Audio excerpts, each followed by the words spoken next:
How we doing, everybody? It's Wardy here, and we're back at it breaking down the latest key reporting in Mets land, and we have a lot to get into in this one, so I don't want to waste any time. But if you guys did not check out our past night post-game show, as the Mets took down the San Francisco Giants by a final score of 5-3 to not only secure this series sweep, but also now find themselves on a 7-game win streak. If you guys want to know more of my initial reaction, analysis, everything between, check out that post-game coverage. Thank you guys for that, because what we're going to break down in this one, folks, has everything to do with what the Mets may be doing trade-wise from now leading up to the deadline. Because reporting has dropped over the past 24 hours of ESPN stating that the Mets are obviously in the market for a rotation piece, but we're going to expand as to what degree, as well as the Houston Astros currently scouting the Mets for one of their infielders potentially, and one of Brett Baty, Mark Vientos, Luis Angel Acuna, or Ronnie Mauricio. Which out of the four makes most sense there for a team like the Astros? What could the Mets potentially get in return there in a trade with Houston, as we know they're in a win-now stage? From there, we also have to get into the latest trade talks and rumblings going on between the Mets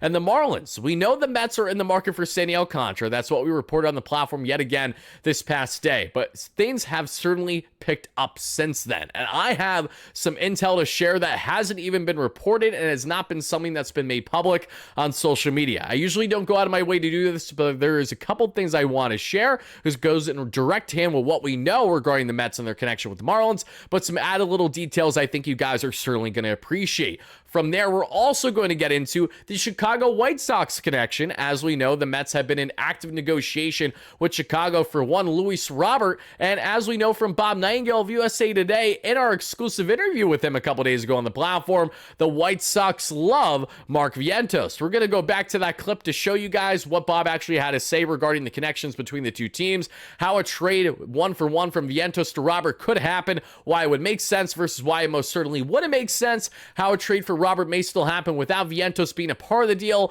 that along with what's happening on the prospect end for our latest prospect report, and to wrap up the show, a nice series preview there heading into Petco Park against those San Diego Padres. Folks, sit back, relax, and get ready for the ride, which is our latest New York Metropolitan breakdown, but please make sure to hit that like and subscribe button on your way in and hear from our amazing sponsor at SeatGeek, because you guys, I know you want to save some dough when it comes to getting your next Mets tickets, concert show tickets, comedy show tickets. Maybe you're saving because you got the NFL season right around the corner and you want to save some dough. No better way to do that than to utilize SeatGeek, everybody, and our promo code WARDY10 that's linked down below in the description for you guys to click. If you have the app download, it's hyperlinked, so then you go right into your app or redirects you, and bam, you get 10% off your next ticket purchase. So guys, utilize our promo code WARDY10. SeatGeek, thank you guys for doing so, and shout out to SeatGeek for being an amazing sponsor here on the platform. Let's get right into this, and let's begin here with the reporting that we have seen over the past 24 hours.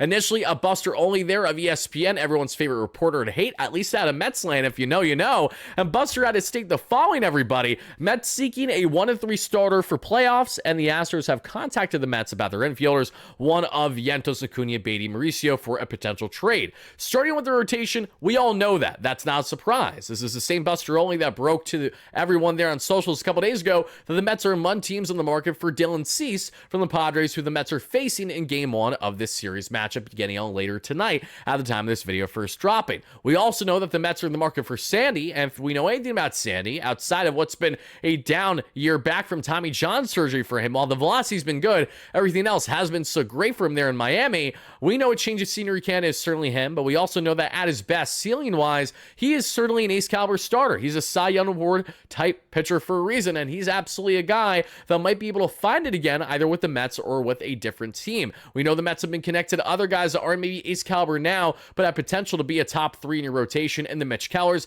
and certainly the Edward Cabreras of the world from the Miami Marlins. So we know all that plenty, but we have a lot more to say on the Mets and Marlins connections in particular in a second. Before we do, let's also talk about the second thing here, and the Astros being in the market for one of these Mets infielders. Now, why would Houston at all even consider being in the market for one of these infielders?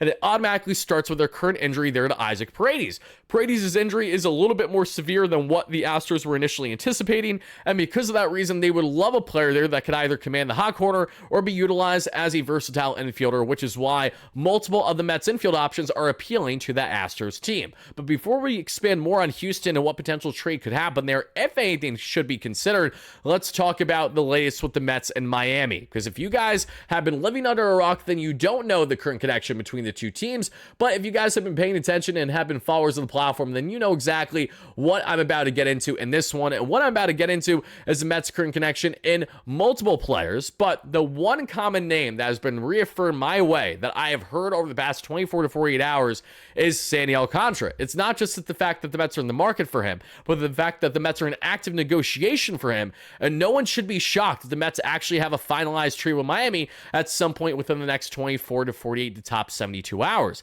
Now, let's take you back as to why this makes sense to a degree. And even in a different regime with Peter Bendix leading the way, let's not forget this past season, we saw the Mets and the Marlins already have familiarity as the Mets traded for veteran reliever, even though he's a veteran in age only because he hasn't had too much MLB seasons, and Huascar Braziban, right? So David Stearns is not foreign to trading in the division by any stretch, and Peter Bendix, who had a famous trade by giving up Jesus Luzardo to the Phillies right before the season began, is also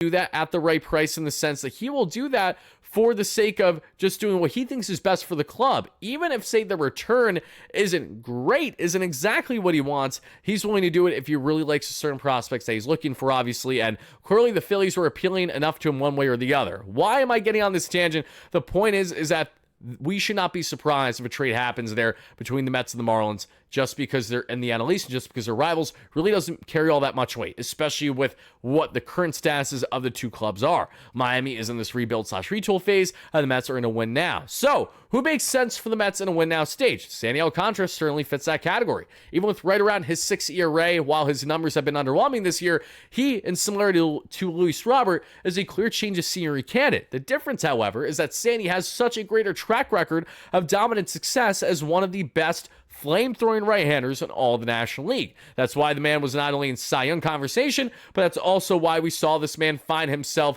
helping propel the Marlins to postseason play in 2023 before he really started to go down with injury and everything in between. Sandy still has the velocity. That's the most important thing with him. The problem with Sandy has been his ability to command the strike zone this season to a degree, as well as getting those put-out pitches. He's not getting the swing and miss nearly as much as he has in his previous dominant years, and that's something that the Mets pitching lab and Jeremy Hefner, Desi Driscoll, and Eric Yeagers would do their best to try to figure out and get him back to more of the Sandy of old. And I think a change of scenery candidate in Sandy is most certainly beneficial to this Mets team, but I'm hearing that the Mets really like Sandy and that there's active negotiation going on. I'm also hearing that the Miami Marlins have been They have deep dived plenty, I should say, into the Mets farm, and they are evaluating multiple prospects as we speak for a potential deal. I also know that outside of Sandy Alcantara, there is a great belief that the Mets would be acquiring a reliever along with that potential starter in a trade. Whether that is Sandy is not a guarantee, but the belief that the Mets would acquire a starter-type pitcher from Miami does feel like a guarantee should a trade happen from everything that has been relayed personally my way over the past day or so. And among the relievers' names that have been in that mix, one key name that stands out is a veteran right-hander who's had plenty of success against the Mets and is now going to try to do plenty here against opposing teams in the NL East should the Mets go out and acquire him. And yes, everybody, that is Anthony Bender. Anthony Bender's name has come up, and I want to expand from there. There have been numerous names that have been relayed my way on the reliever front because there are an abundance of arms that the Mets can really consider from Miami. But Anthony Bender's name is one that's been reoccurring, and it does make a level of sense. Bender has been a rock-solid reliever the past couple years that we have seen for Miami. He's had these up-down years in his K per 9. In his rookie year in 2021, 61 innings, 10.5 K per 9. There, 2.79 ERA, 3 expected ERA. Really nice season. And a sub-3 walk rate per 9. Then we see in 2022, Bender, 19 innings, granted, sub 8 K per 9 at 3.7 walks per 9, 3.26 ERA, but the expected numbers not nearly as good. Shows that he had more luck on his side. 2024, 53 innings, over a 10 K per 9, right around 3 walks per 9, a 4 ERA, but a 3.44 expected ERA and a 2.92 FIP. Very good numbers. Then you get to 2025, 43 innings, just over a 7K per nine, a 3.7 walks per nine, and then we see a 1.87 ERA, a 3.56 expected ERA, and a 3.8 FIP. So Bender, while he's had some luck on his side, has also been putting up a very rock-solid season. And there's been this long-going belief that while the Mets want to true closer type, one true setup slash closer type that can really come in and be effective for them. Outside of that, it definitely doesn't hurt to just bring in a quality right-hander that can come in any innings for you. And similarity, a guy like Reed Garrett, when he's right, he's really right. And in similarity, a guy like Anthony Bender, he has that upside for sure, and I think would bode well in this Mets bullpen. By adding Bender, you make things even more interesting than what they currently are depth-wise, and that's exactly what you want with the current configuration of this bullpen. You want to have it or the Benders, the Ryan Stanks, the Huascar Brosmans, and the Reed Garretts aren't need to be heavily relied on in simply high leverage, because the Mets will already have quality options to consider for high leverage outside of Edwin Diaz. Bender would really be a nice piece of the puzzle here. You can never have enough arms. Him paired with Sandy, I think, would make plenty of sense here to be added to this team right away. You'd be checking off and killing two birds with one stone in that instance, but what would the Mets have to give up here?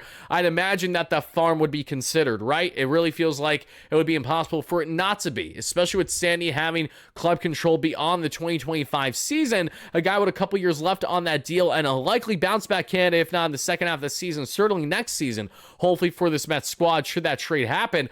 This deal makes a lot of sense. However, you do not want to give up a king's ransom at the same time. And we know that Miami loves the Mets farm and probably doesn't hate the idea of bringing in one of those Mets infielders that we just talked about as well. When the Mets have an abundance of an area the way that they do there, it's really hard to envision a team that was willing to sell and obviously make a deal with the Mets, not at least consider one of those guys. And when you look at the current configuration for Miami, it wouldn't hurt for their sake if they want to bring in someone along those lines, one of those infielders that we just relayed. But Bender, as you guys can see here, he can make those players bend as well. They're buckling up big time because they're striking out. When he's right, Anthony Bender, again, is one of the more sneaky relievers out of the National League. And I'm not just saying this because of the highlights beside me. I'm saying this as someone who's seen Anthony Bender be a pest against the Mets for multiple years during his time as a quality reliever there for the Miami Marlins. So this is more about not only what we see with the stats, but also with the eye test. Anthony Bender has been that dog for a couple years now, and he would be a nice deceptive reliever right there.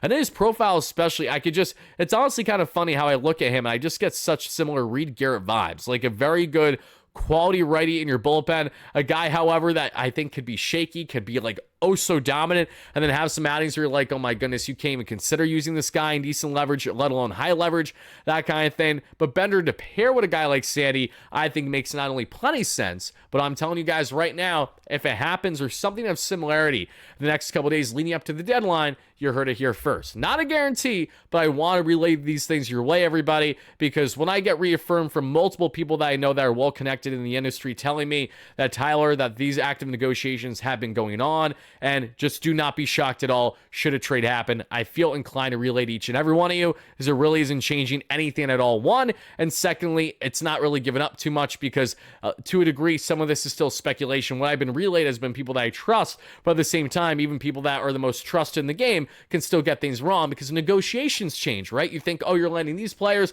then that falls through, maybe a physical falls through or something, then you go ahead and you land these players instead. We have seen that time and time again, but when it comes to Miami, there are multiple guys to look at, but I would say look at Sandy, look at Edward, maybe look at one more right-hander that's been a starter option for them this year, or a swingman type, and then for the bullpen, you want to look at Anthony Bender and at least one or two other relievers. I'm not going to say names there, but there are a couple that I know the Mets are pondering as we speak, if not have already gone further in talks. But going on now from talking about the Miami Marlins and where they stand with the Mets right now, let's get into the other topic from Mr. Buster Olney, which is the Houston Astros. And as we know, Houston is currently in the market for one of those Mets infielders. Now, to expand more on this, why does Houston want to make a deal like this happen? Again, if I didn't say it already, I'll reiterate once more. Houston, Isaac Paredes, down with injury, they want to try to fill that void right now, as well as have reassurance heading into postseason play.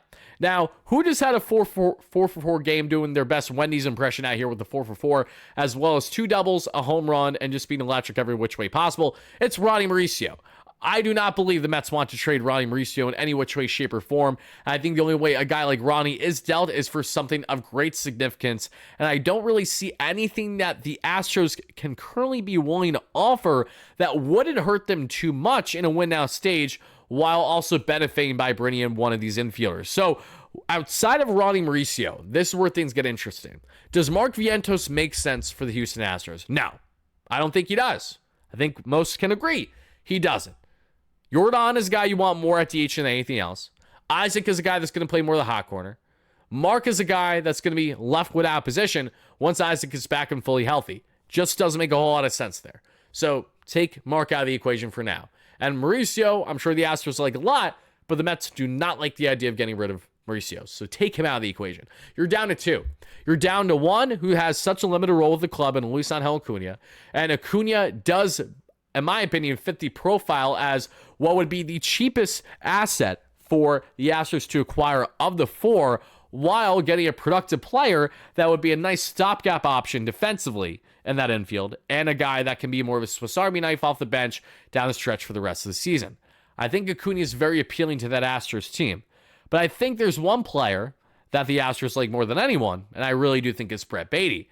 And it does make sense, should that be the case, when you consider the fact that Brett Baty is a Texas native. There are those Texas ties going back there to his youth, and the Astros, I'm sure, would love nothing more than to bring kind of a homegrown talent, if you will, there from Texas State itself there back to Texas. And Baty, I'm sure, would thrive in that position should it be given to him. But here's the thing. The Mets really like what Brett Baty's been doing for them. So if the Mets were going to consider trading Brett Baty, what kind of asset would the Astros be able to give up where it's more of a win-win trade? And the more I ponder and think about this, the more I struggle to find that exact answer. Because for any Mets fan that says to themselves, oh, we got to bring in a Framber Valdez, or oh, we got to go ahead and bring in their top reliever, like even a Brian Abreu, like what makes you think that the Astros would go ahead and give up those key pieces, those vital pieces of the puzzle in a playoff push for a fringe MLB player right now? Great defense in Baty, but the bat hasn't been fringe or right around league average. So I shouldn't say fringe. Baty is just a league average player. I think that's where we could put him right now in his valuation. So do I think Baty's very appealing to Houston? I do. However, Acuna probably makes the most sense for them, and not only what they'd have to give up to land someone like him, as well as what his immediate impact would be and why. And I did a little bit of a deep dive looking into this Astros roster. I looked at their offense and I was thinking, is there anyone that makes sense? Not really. I mean, you want Chas McCormick, another guy that has solid defense but can't hit a lick. I think we have those already in the defensive outfield, i.e. Tyrone Taylor. When you look at the rotation, of course we would love a rotation starter, but the Astros really don't have anyone to give in the rotation front that would be enough of a needle mover for this Mets team. So, yeah, that doesn't really make sense. Oh, yeah, let's go take the damaged goods and Lance McCullers, because that would make sense. No, I don't foresee that being the case, as of now at least, barring changes. And then I'm looking at the relievers. And as I'm evaluating the relievers, there's a name that stands out. And the name would have stood out more pre-Gregory Soto because he's a lefty, but I think the name still stands out. And you can never have too many lefties in your bullpen. I love the tandem right now between Soto and Raley, but it never hurts to have one more. And if the Mets are going to trade a guy like Acuna, you not only would want, a decent return of a reliever at least, but you'd probably want someone that has club control as well. And there's one that kind of sticks out like a sore thumb for me that I'm excited to share for you guys. That's Bennett Susa here. Bennett, at the age of 30, is a southpaw reliever there at the 6'3" frame of 220 pounds. He has one minor league option left, and he's a free agent in 2030. This is very David Stern's Huasca Bros band from a year ago, is it not? As we spin more on the veteran southpaw, he's having himself a darn good year. In 42 innings, he has a 10.3 K per nine, a 2.5 walks per nine, a 2.7 ERA, and a 2.9 expected ERA. Now, you say to yourself, why would the Astros consider such a thing? And the answer is because they can. The Astros do a fantastic job on consistently churning out relievers in their bullpen. He is not the most dominant lefty in their bullpen because they have a guy by the name of Josh Hader who handles that just a little bit better for the most part. And on top of it all, you have an Astros team that could very well go out and buy a reliever separately if they really wish to do so to fill that void. Now, why does this make sense for the Mets? If you're going to trade away a Luis Angel Acuna because of his limited fit on the roster as is, it makes sense to, one, trade him back to the American League. You don't want to deal with him in the National League at all, right? And secondly, you want to add to an area that you're still trying to build a strength on. Now, if the Mets are trying to build a super bullpen, this helps by adding another quality lefty into their bullpen. And the best part here about Susa is that this is his breakout season, right? He only had 9 innings in 2023. He wasn't even in the bigs in 2024. 2023 is with 2 teams, 9 innings, 4 ERA, 3.23 expected ERA. His rookie season in 2022 with the Chicago White Sox, 20 innings, 8.4 ERA, but a 4.23 expected ERA. So he's had solid underlining numbers since he's made his debut, but now he's really skyrocketed and taken things to an entire new level. And when we break down Susa's baseball savant numbers, as you guys can see here, we have the 75th percentile in pitching run value, 48th in fastball run value, 89th in breaking run value, 89th in expected ERA, 86th in expected batting average, 63rd in fastball velocity, 35th in average exit velocity, 99th in chase percentage, 96th in whip percentage, 87th in K percentage, 68th in walk percentage, 63rd in barrel percentage, 69th in hard hit percentage,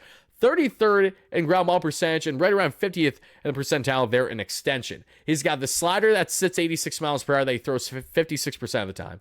He's got the four seam at 95% of the arsenal, 95 miles per hour that he throws 43% of the time, and a measly 1% that he never throws is a sinker right around 95. He's got a sinker, a slider, and a four seam, and he's lefty. Step right up and meet this Mets pitching lab. That's what I have to say about that. Mets fans, let me know your thoughts on a potential trade with Houston, but specifically to land a controllable reliever with a minor league option that makes a lot of sense for this bullpen, because again, having 3 quality lefties is not a bad thing to have. That's what some great super bullpens have, and we have only been used to having 1 decent lefty usually in this bullpen as is. How much of a difference would this be if you brought in a guy like Bennett Susa to pair with Gregory Soto, as well as Brooks Raley? Brooks is a soft-tossing southpaw. Bennett is right in the middle, and Gregory is the flamethrower. So you literally have the perfect trio of different type southpaws in this bullpen. I want it more by the second that I talk about it, everybody. And as you guys can see from Susa, this actually goes back to his highlights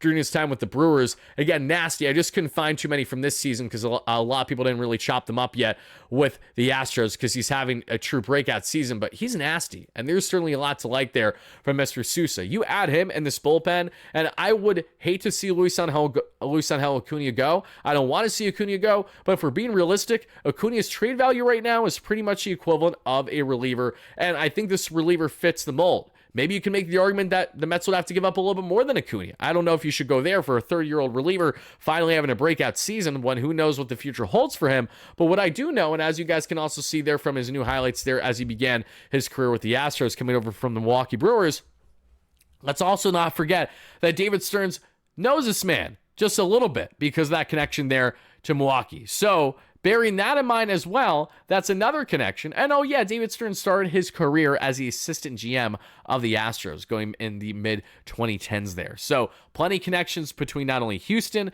but as well as what you have there in this player to a certain degree. So for all those reasons, let's see if the Mets could bring in the quality southpaw and Susa and Acuna in a 1-for-1 trade. If something of big similarity happens, guys, please tag me on X and say, Wardy, you called it. Because I'm probably completely off base here, but this is just something that I'm trying to will into existence more and more as is happening. And shout out to the Metsies, as always, everybody. And yeah, that was him there in the beginning there with Milwaukee. But as we continue on, as we go on from talking about the potential trade between the Astros and the New York Mets there for one of their infielders, let me know which infielder you think is most likely to be dealt in that group. Let's get into now the remarks that Bob Nightingale shared on the platform himself, everybody.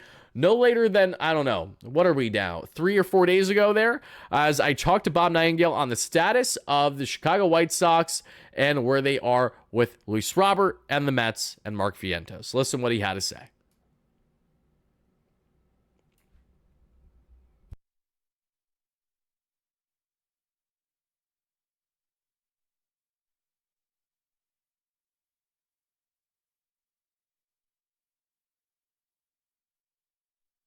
the Mets' interest in certain areas? And are there any players specifically that come to mind that you have heard either through the grapevine as of late, maybe guys that you previously have reported on? I know that you talked about Luis Robert going back to a couple months ago with his initial connection with the Mets, so that is far from surprising there. But I'm curious if anything has really changed since then. No, Luis Robert's playing a lot better now, and he's going to have a little bit more, a little more trade value. They should have traded him during the winter. They didn't. I know the White Sox would love to get Mark Vientos. I thought, there's no chance they can trade him. Well, they could. They got Beatty now. It is possible. So could be some sort of deal there. Obviously, everybody needs relievers. They do too. They like to get one of those strong back end guys.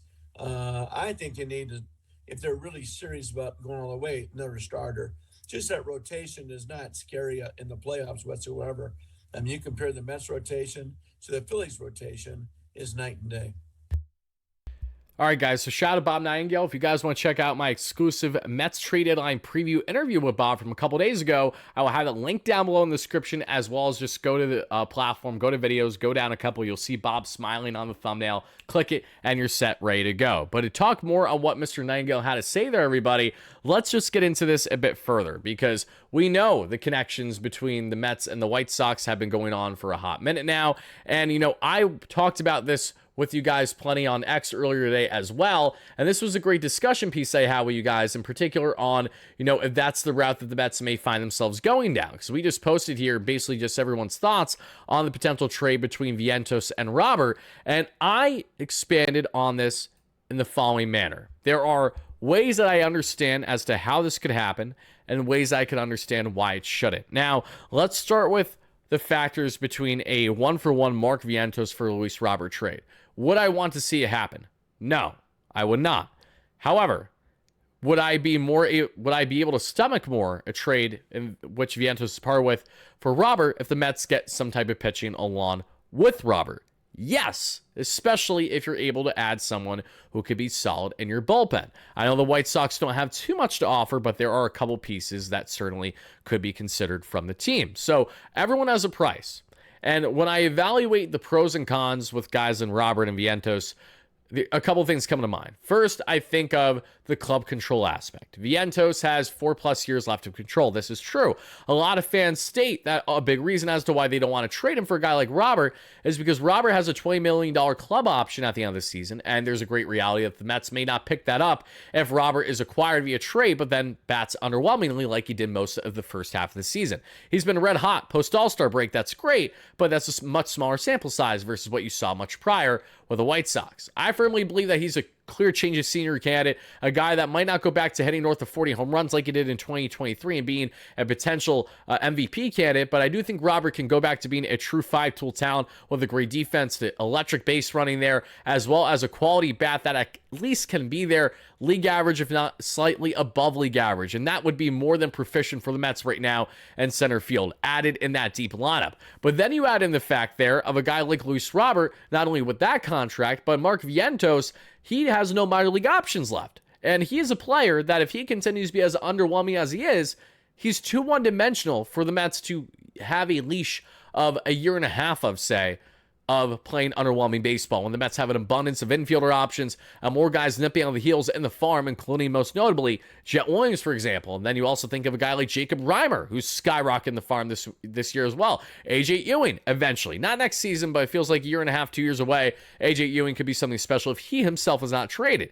Problem, though, regarding AJ Ewing is I know the White Sox like him quite a bit. The White Sox love a lot of the Mets prospects in the farm, and that is also why there is absolutely a world where the Mets could find themselves trading for Robert without having to give up a Mark Vientos, because instead they go ahead and they get rid of some key guys there from the farm. When I say key, I'm not talking necessarily top 5 prospects. It could be more top 10 range, but more I would say top 10, like back end of 10, more in the 15 to 25 range. That is where I anticipate that category to fall in, more than I would say would be of a top prospect in the 1 through 5 range. That just doesn't make all that much sense if you ask me. And when we expand more on Robert and the appeal about him, I understand you look at these numbers and they aren't overly sexy. 10 home runs, 41 RBIs, 26 stolen bags, a 206, 293, 343 clip for still 20+% below league average as a batter, but that doesn't tell the whole story. Robert has been, again, on fire post All-Star break. He needs a change of scenery and to be in one of the worst lineups in baseball, if not the worst for the White Sox,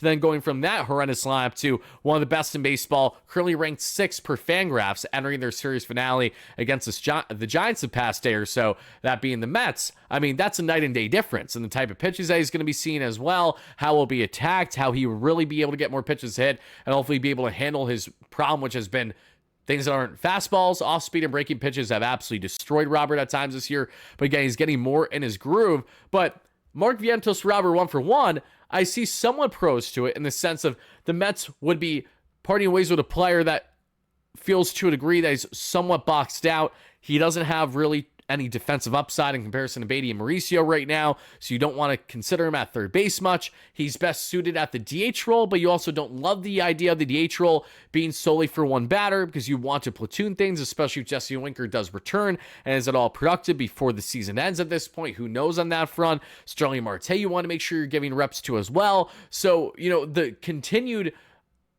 positive trend upward of guys like Ronnie Mauricio as of late with his great 4-4-4 game this past night. Brett Beatty's very rock solid play the past month and a half especially. Acuna and his little flashes of brilliance. I mean, they've all made their cases to a degree that's made things 10 times more difficult for Carlos Mendoza and the Mets to figure out what to do with Mark on a day-by-day basis than what was the case a year ago where Mauricio was out with injury and you had Acuna not even close to being ready, at least at the time in the first half of the season, and you saw Beatty lose out on that third base job because, again, he just was not the guy after a month and a half or so of the 2024 season to begin. So you see how parting ways with Vientos can make sense for a guy who currently has 4+ years left to control, but there's a great reality that he will not be with the Mets throughout all those years if he continues to play inconsistently with how many other options the Mets have. I think it would be a very different discussion if the Mets farm wasn't as deep as what it is right now, and if the Mets didn't have the abundance of infielders that they currently have bestowed upon them.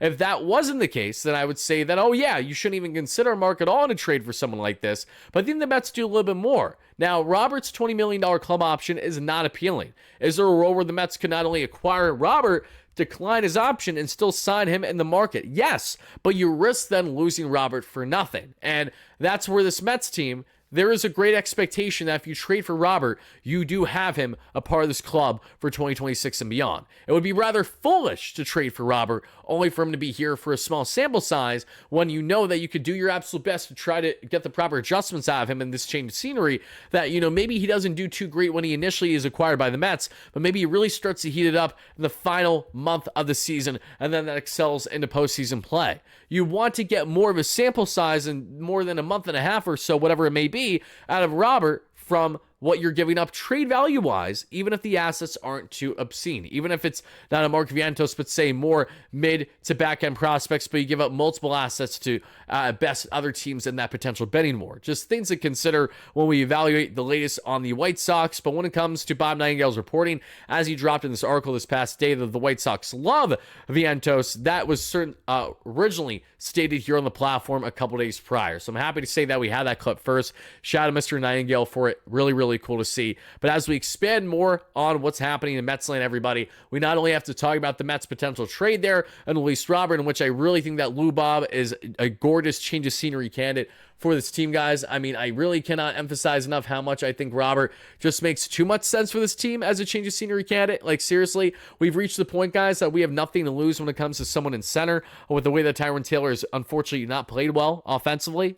Defensively, we know that TT is a dog, a great center field defender, as well as a fantastic base runner when he's right. But Robert is an even better base runner. He can steal bags at elite rate for you. And when he's best, again, Robert is a game changer. I'm just envisioning Luis Robert batting 7th in the Mets lineup and just eating it up for breakfast, like just being an absolute dog and looking fantastic, getting pitches to hit, getting more meatballs especially, and him getting attacked is what's going to get the best out of him. I'm telling you guys, regardless of where Robert gets traded, if he gets traded any contender, you are going to be getting the best out of this player. If he performs at the same rate of being like a 650 to a 700 OPS, then I'll come back here, eat crow, and say that I was wrong, is what it is. And now we learned that obviously Robert wasn't able to make those immediate adjustments and get back to the player that he used to be. Health is also important, but it really comes down to caring. I can see why a young, exciting player like him lost a level of interest after being with the worst team in baseball for a number of years, versus when he initially broke out in the league, he was on a playoff contending type White Sox club. They got very hungry and got close to being one of the better teams in baseball in the American League before then completely falling flat on its face. That's been disheartening for Robert, as it has been for other players in the White Sox organization. Since then, we all thought that they were going to do something with him, Eloy Jimenez, as well as when Yomankata, when he was healthy and doing his thing, and the key pieces they had in the rotation, but to no avail. Going on now from talking about Robert and that potential trade that I do hope to see as a Mets fan, and let me know your thoughts if you guys love the idea of Robert, hate the idea of Robert, and everything in between, what kind of trade you think will happen.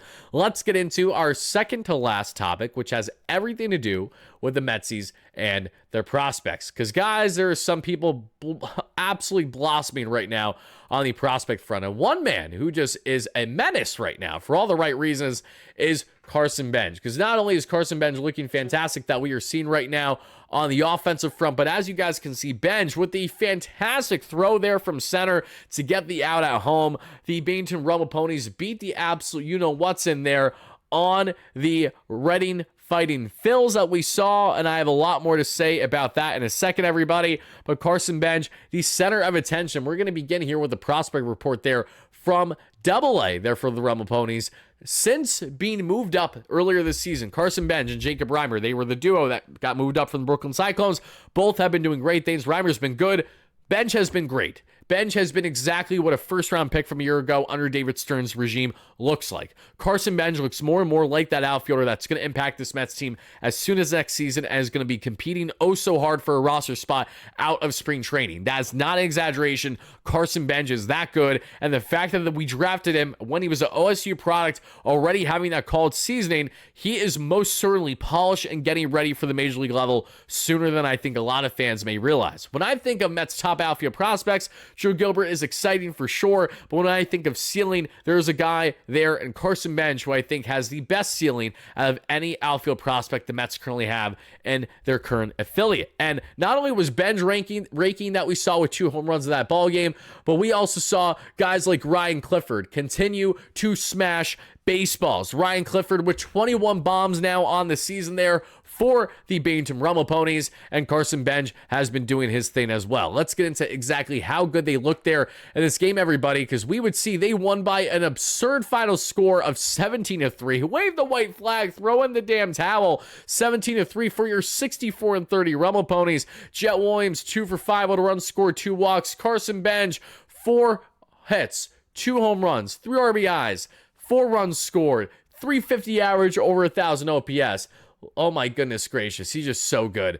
Jacob Reimer with an RBI, a 244 average, 773 OPS. Wyatt Young looking good with a couple RBIs, 267 average. Mr. Smith and right, we see 3 RBIs, big game for him as well. We're looking at a 284 average, 766 OPS. Mr. Suero at DH, who I love, the Mets catching, left field, and first base prospect, but mainly catcher, I would say. And Suero, the Bronx native, 2 for 5 with the 2 RBIs in this one, everybody. We see Suero. Did he hit a bomb in this one? No, it was just Benj and Clifford from everything I see here. 214 average, 710 OPS. Kevin Parada, who continues to hit really well, had no hits in this one, but did have a couple RBIs. 742 average, almost batting 250. Schwartz had a big game in this one, 2 doubles. $171 on the average, and that's pretty much all she wrote. On the pitching end, Jack Weniger, 4 innings, 5 hit, 2 earned run ball, 5 walks, 1 strikeout, ERA on the season. Love to see that. And the bullpen, a lot of good, including Ryan Lambert, now down to a 2.33 ERA for the flamethrowing right-hander. Let's now take it down to the High A Brooklyn Cyclones, who did win in Greensboro against the 67-28 Grasshoppers by a final score of 3-2. They're now 59-37 on the season. And offensively, Boston Burrow had himself a Ronnie Mauricio game, guys. Burrow, who's been underwhelming all year long in the minor leagues offensively, stepped up big time, had a 4-for-4 game against one of, if not the best team in all of High A right now this season. And that included his 4th home run of the season, a 4-for-4 with his 4th bomb. A lot of 4s in this one, everybody. Vargas ripped himself a double as well, and he looked good, but that's all she wrote. AJ Ewing had a run scored. Heavily scouted Mets prospect there, who's been playing there at center field, has also been getting infield work, if I'm not mistaken. 292 average, 800 OPS, and has been stealing bags like a machine.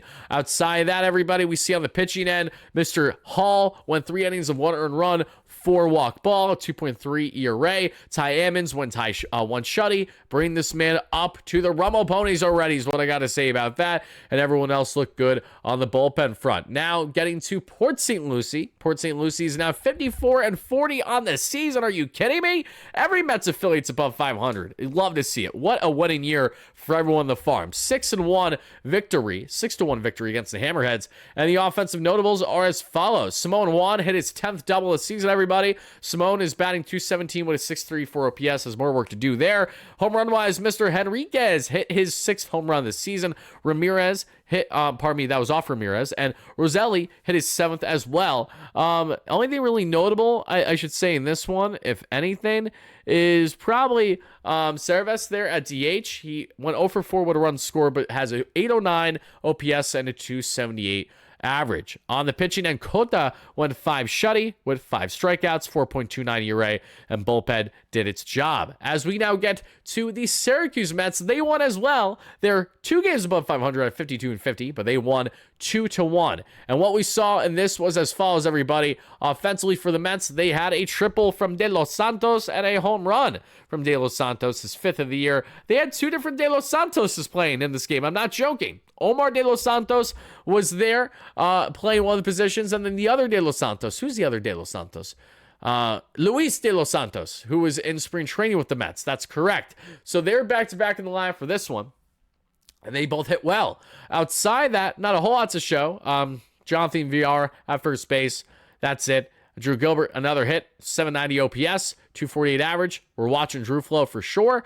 And Paul Blackburn, in his latest rehab outing, went 6.1 innings of 1 earned run baseball, 1 walk, 6 strikeouts, is down to a 2.3 ERA there for Syracuse this season. Blackburn will be returning to the Mets soon enough and will be utilized in a long relief role or a starter role if things really go awry or is traded. One of those things will be happening. Alex Correa 1.2 shutty, and Justin Hageman 1.2 shutty, and that does it for the minor league reports. So last but not least, everybody, let's get into what is happening there on the Padres front, because we know that the Mets have the San Diego Padres for the next matchup beginning later on tonight at the time of this video dropping. And game 1 of this series, everybody, is going to be a doozy because towing the rubber for San Diego is potentially future New York Mets starter, that being in Dylan Cease. Cease, who's been the most unlucky starter in all Major League Baseball this year. That's not an exaggeration, it's a fact. He has the largest differential from baseline ERA to SI ERA. Look it up if you guys don't believe me. Cease with his 4.59 ERA and 144 strikeouts, toes the rubber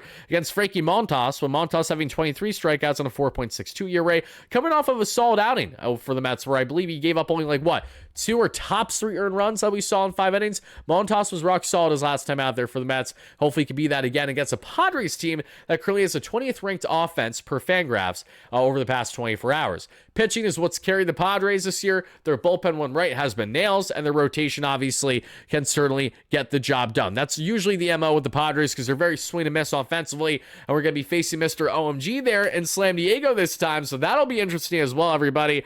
The coming full circle moment now. Let's see what the reunion will be like. The moments there with Mr. OMG there at Petco Park and everything in between. But game 2 of this series, the Mets have towing the rubber to Simone Southpaw and former San Diego Padres Sean Manaea facing off against to be determined there for the Padres. So I don't know who's pitching there for Slam Diego yet, but I do know that game 3 is Clay Holmes towing the rubber for the Mets, and we'll see what happens there for those other starters once they become official. Clay Holmes and his 3.4 ERA. We just want to see if Clay can give us length at all, or if this is more of the tide of Clay needing a guy to piggyback off of him, potentially one of those Mets flame-throwing right-handers there in the minor leagues. I guess we'll see what happens on that front. But guys, my thoughts on this series, in my opinion,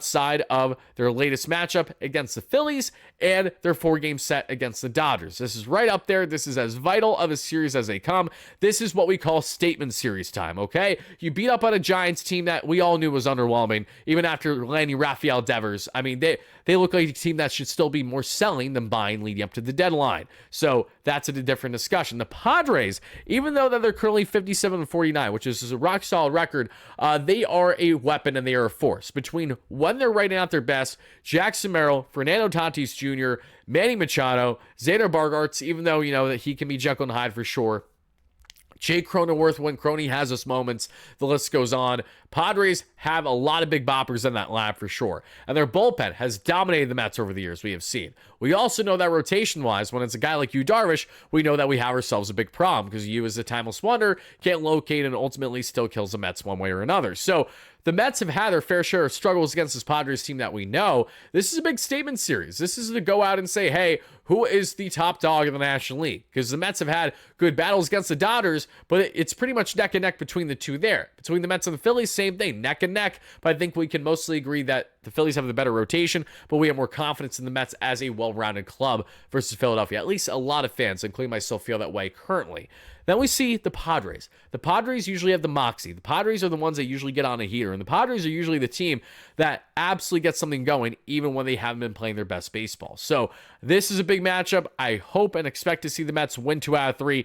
If they can't win 2 out of 3, then my next hope and expectation is that they can at least make sure that it's a close series, win, lose, or draw. So Mets fans, let me know your series predictions between the Mets and the Padres in the comments down below. Who are you most concerned by to face from the Padres, as well as who would you anticipate to ball out most for the Mets in this series? Because mind you, this is another Juan Soto homecoming there to San Diego, and he's not going to be greeted all that well. It won't be as bad as Yankee Stadium, but he will certainly get the Boo Birds for sure, as well as Sean Manaea.